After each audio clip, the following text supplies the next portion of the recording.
Baru ini, para ilmuwan India mengindikasikan bahwa protein lonjakan dalam novel virus corona, COVID-19, yang pertama kali ditemukan di Wuhan, memiliki sisipan unik yang mirip dengan HIV. Ilmuwan peneliti asal India, Anand Ranganathan, mentweet, "Ya Tuhan, ilmuwan India baru saja menemukan insersi mirip virus HIV/AIDS pada virus nCoV 2019 yang tidak ditemukan dalam virus corona lain." Mereka mengisyaratkan kemungkinan bahwa virus corona Wuhan ini adalah dirancang tidak kebetulan. Jika benar, itu akan sangat mengerikan. Media AS mencurigai COVID-19 adalah senjata biologis paling mematikan yang dikembangkan oleh Partai Komunis Tiongkok PKT. Tetapi jauh sebelum para ilmuwan India menerbitkan makalah mereka, Zerohead, sebuah situs web keuangan berbasis AS, menerbitkan sebuah artikel yang menyatakan bahwa melalui spionase teknologi, PKT telah mencuri virus corona baru dari proyek penelitian Kanada dan bermaksud menggunakannya untuk pengembangan senjata biologis. Laboratorium Wuhan, BSL-4, kebetulan adalah salah satu lembaga PKT yang terlibat dalam senjata biologis R&D. Dengan demikian, pandemi Wuhan mungkin telah bocor dari lab ini. Situs web militer utama PKT mengakui bahwa virus corona Wuhan adalah buatan manusia, tetapi telah melontarkan tuduhan bahwa virus itu direkayasa oleh Amerika Serikat. Pada tanggal 26 Januari, Silu.com, sebuah situs web militer PKT, menerbitkan sebuah artikel berjudul 4 protein utama yang diganti dalam COVID-19 ditujukan untuk hanya menginfeksi orang Tiongkok. Artikel ini mengakui bahwa COVID-19 adalah buatan manusia dan sangat mirip dengan virus SARS. Inilah informasi utama. 4 protein utama dalam COVID-19 diganti. Mengapa? Nomor 1, untuk menutupi COVID-19 sebagai virus SARS. Ini akan menipu petugas medis untuk merawat pasien COVID-19 sebagai pasien SARS, dan untuk mengadopsi tindakan pencegahan yang mereka gunakan selama wabah SARS. Ini dimaksudkan untuk menyesatkan mereka. Nomor 2, ini memberikan COVID-19 penularan yang sangat tinggi dari manusia ke manusia, sehingga ia akan menyebar dengan cepat. Siapapun yang berada di belakang rekayasa hayati virus ini sama sekali tidak menghiraukan nyawa manusia. Mungkinkah virus alami dari kelelawar atau tikus bambu benar-benar menjadi sangat mematikan? Jika virus ini 100% alami, bahkan 10.000 tahun tidak akan cukup untuk mencapai substitusi presisi seperti 4 protein utama dalam COVID-19. Artikel itu melanjutkan dengan mengatakan ini membuktikan bahwa satu-satunya jawaban yang masuk akal adalah bahwa COVID-19 dibuat di laboratorium. Dalam artikel itu, sebuah subjudul tercetak tebal bertuliskan dari SARS ke COVID-19, pengujian rencana genosida Amerika. Dengan kata lain, artikel itu menuduh Amerika membuat senjata biologis yang hanya menargetkan orang-orang Tiongkok. Subjudul lain dari artikel itu berbunyi, menargetkan hanya orang Tiongkok. 96% kematian akibat virus corona adalah orang Tiongkok. Artikel itu menunjukkan bahwa COVID-19 adalah senjata biologis yang lebih mematikan daripada senjata lainnya. Apakah bom atom itu mematikan? Tetapi dalam menghadapi senjata biologis, bom atom atau bom hidrogen bahkan mungkin tidak dianggap sebagai senjata sama sekali. Apakah benar Amerika Serikat yang membuat senjata biologis seperti itu?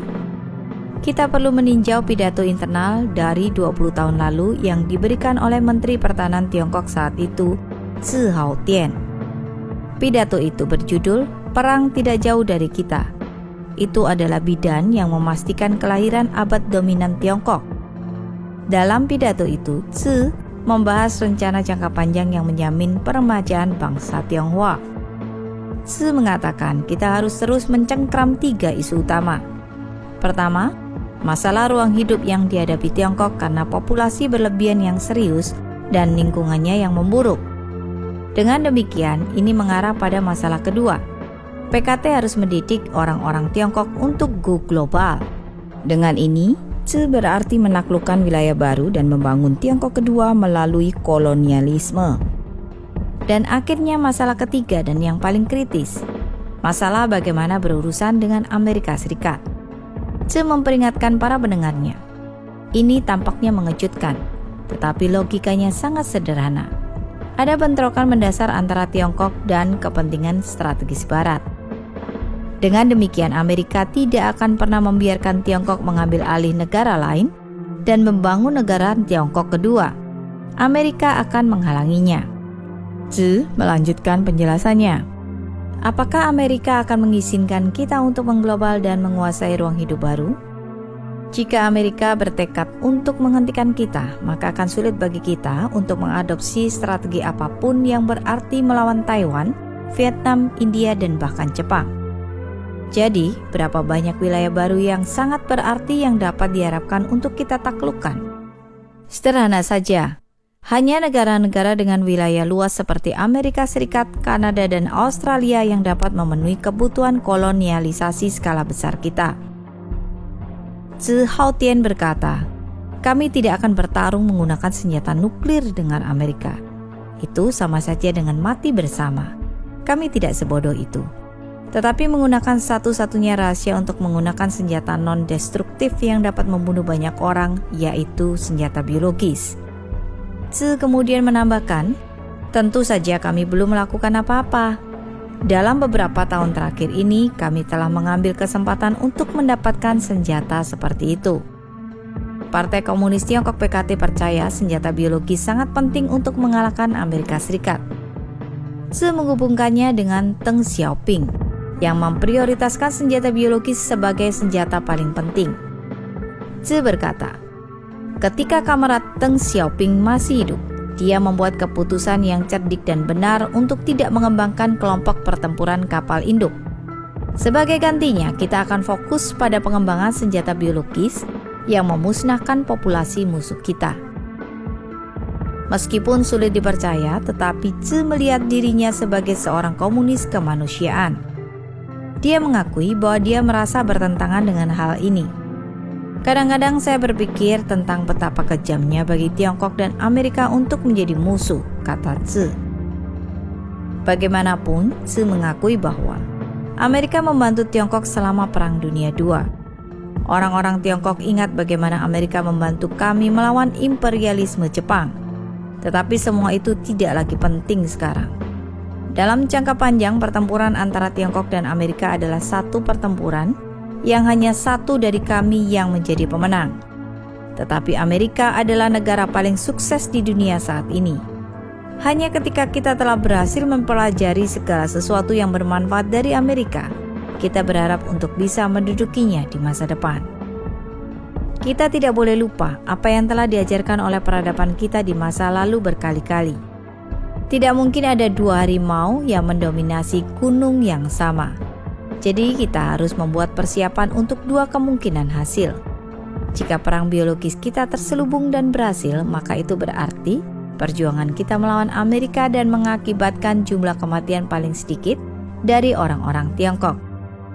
Tetapi jika perang biologis gagal dan Amerika menanggapi dengan pembalasan nuklir, maka lebih dari setengah populasi Tiongkok kemungkinan akan binasa. Jadi kita harus memastikan bahwa kota-kota Tiongkok berukuran besar dan menengah dilengkapi dengan pelindung radioaktif. Namun untuk masa depan partai, negara, dan bangsa, kita harus maju dengan berani. Tidak peduli seberapa sulitnya hal itu, tidak peduli seberapa besar pengorbanan yang akan terjadi. Bahkan jika kita kehilangan lebih dari setengah populasi, ia dapat diregenerasi. Tetapi begitu Partai Komunis runtuh, semuanya akan berakhir selamanya. Sekarang setelah mengatakan itu, beberapa dari Anda mungkin bertanya-tanya, bagaimana dengan sesama rekan kita di Amerika? Ada beberapa juta dari mereka. Mereka mengatakan, bukankah Anda mengatakan orang-orang Tiongkok tidak akan membantai jenis mereka sendiri? Terhadap hal ini, Tzu berkata, rekan-rekan ini terlalu keras kepala dan tidak terlalu peduli pada kepraktisan. Jika kita bersikeras bahwa orang-orang Tiongkok tidak boleh membantai jenis mereka sendiri, bagaimana kita bisa membebaskan Tiongkok? Selain itu, kebanyakan orang Amerika keturunan Tionghoa menjadi beban bagi kita, dalam arti bahwa mereka telah tenggelam dalam pemikiran borjuis dan liberal, dan mereka kurang menerima kepemimpinan partai kita. Jika mereka ingin selamat dalam peperangan, nanti kita harus melancarkan kampanye politik untuk menghadapinya dan mengubahnya. Jangan lupa, ketika kita mengalahkan kaum nasionalis Tiongkok Kuomintang dan membebaskan daratan Tiongkok, begitu banyak kaum borjuis dan intelektual menyambut dan mendukung kita. Meskipun demikian, nantinya kita masih harus membersihkan dan mengubahnya melalui kampanye anti-revolusioner dan anti-kanan. Beberapa sifat alami orang-orang ini tersembunyi sangat dalam. Kami harus mengungkapkan siapa mereka sebenarnya melalui revolusi budaya. Ideologi Barat telah mendominasi dunia. Pemuda-pemuda kita telah dipengaruhi oleh pemikiran Barat tentang penghormatan terhadap kemanusiaan dan hak asasi manusia. Jadi kita tidak tahu pasti apakah orang-orang kita mendukung kita. Jika mereka menentang kita membersihkan Amerika, maka kita pasti harus melakukan langkah-langkah untuk menghadapinya. Karena itu, semua orang mungkin mengerti mengapa kita baru-baru ini memutuskan untuk lebih mempromosikan ateisme. Jika ateisme Barat ingin datang ke Tiongkok untuk melemahkan kita, dan jika orang-orang Tiongkok ingin mendengarkan Tuhan dan mengikutinya, lantas siapa lagi yang dapat mendengarkan kita dan mengikuti kita? Jika orang-orang kita mempertanyakan kemampuan Hu Jintao dalam memerintah dan meminta untuk mendirikan entitas pengawas untuk mengawasi perilakunya, dan jika pengunjung gereja mempertanyakan mengapa kami telah mengambil alih tempat Allah di gereja-gereja mereka, lalu bagaimana mungkin partai kita terus memimpin Tiongkok? Sekarang kita berada pada saat yang kritis, sebanding dengan ketika pasukan revolusioner kita saat itu sedang mempersiapkan diri sebelum menyeberangi sungai Yangtze. Tetapi selama kita fokus pada hal yang paling mendasar, yaitu mempersiapkan perjuangan militer, Komite Sentral percaya jika kita dapat menyelesaikan masalah Amerika, semua masalah dalam negeri kita juga akan dapat terselesaikan dengan mudah. Jadi, di permukaan, persiapan militer kita menargetkan disensor.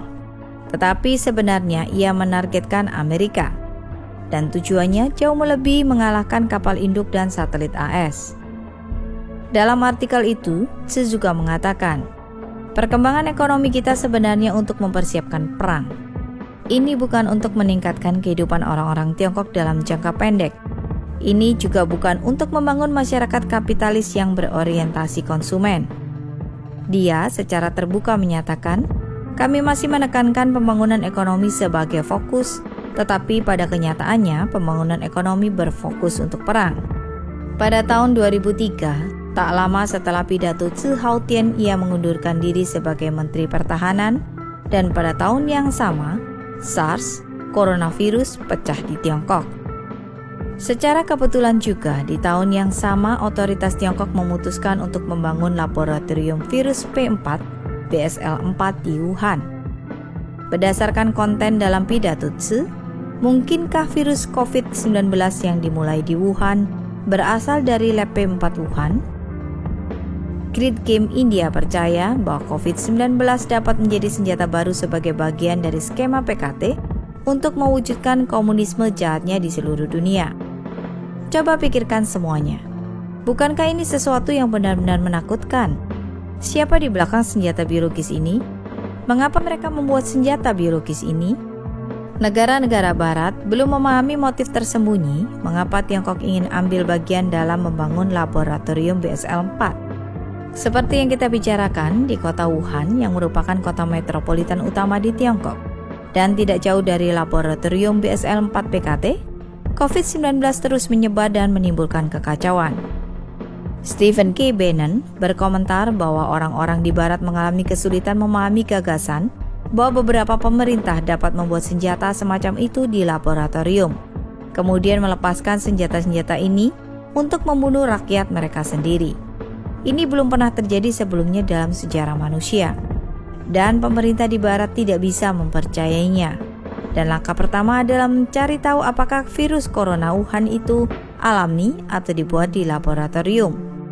Dan jika itu bukan virus alami, jika ada bagian dari itu dibuat di laboratorium, Partai Komunis Tiongkok akan berakhir. Mereka akan runtuh. Dunia akan melawan PKT, termasuk orang-orang Tiongkok. Mereka akan berkata, hal semacam ini tidak akan pernah terjadi lagi. Karena itu, situasi epidemi di Wuhan harus segera diselidiki. dan dunia perlu mengetahui kebenaran tentang apa yang terjadi.